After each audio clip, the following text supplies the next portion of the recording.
Congressman. Brian Pierce from Coral Springs.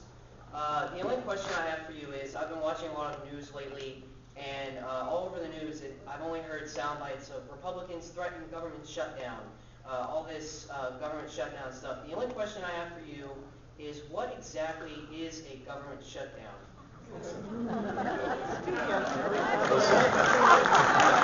some people may tell you that's a good thing. But, the last time there was a government shutdown, 1995, I happened to be a young major over in Korea. And there was a lot of talk about, soldiers aren't going to get paid, and, the world's going to come to an end. And it didn't happen. It happened for about a five-day period, and it happened over the holiday season, so it really wasn't that big a deal.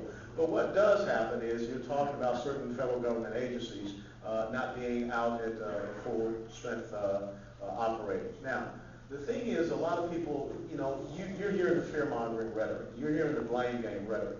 But, if we don't recognize one simple thing, the chief executive officer of the United States of America, this corporation, is the president.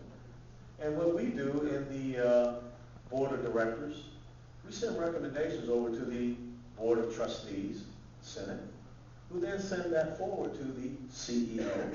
And the CEO must make the decision.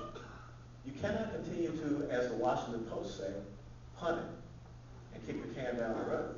So if there is to be a quote-unquote shutdown of federal government, it is going to be because the president is not engaged. And I will tell you something. The president stood up and said that he was going to put the Vice President Biden, in charge of budget negotiations. The next day, the Vice President flew off to Europe. So I just don't think we see a seriousness coming out of the White House as far as dealing with this budget situation. What I do see is a political game to try to recreate the situation of 1995 as you get ready to head into 2012, which is election cycle, which is just the same as 1996. So that's not going to fly because there's more information out here. The situation is totally different as far as our fiscal standing and also as far as what's happening with our national security worldwide. But, I'm not for shutting down the government.